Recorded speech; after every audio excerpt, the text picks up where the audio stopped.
Ang mabuting balita ng Panginoon, ayon kay San Lucas.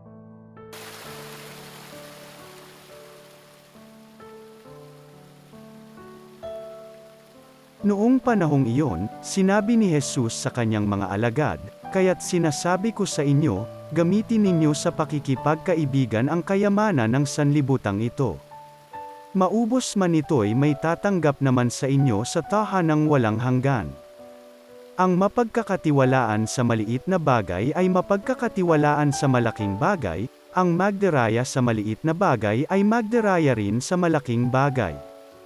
Kung hindi kayo mapagkatiwalaan sa mga kayamanan ng sanlibutang ito, sino ang magtitiwala sa inyo ng tunay na kayamanan?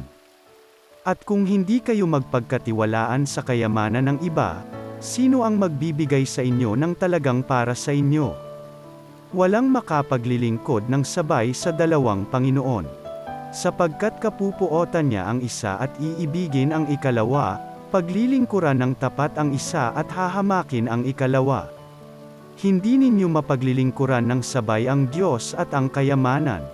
Narinig ito ng mga Pariso at nilibak nila si Jesus, sapagkat sikim sila sa salapi. Kaya't sinabi niya sa kanila, "Kayo ang nagpapanggap na mga matuwid sa harapan ng mga tao, ngunit nasasaliksik ng Diyos ang inyong mga puso. Sapagkat ang itinuturing na mahalaga ng mga tao ay kasuklam-suklam sa paningin ng Diyos." Ang mabuting balita ng Panginoon.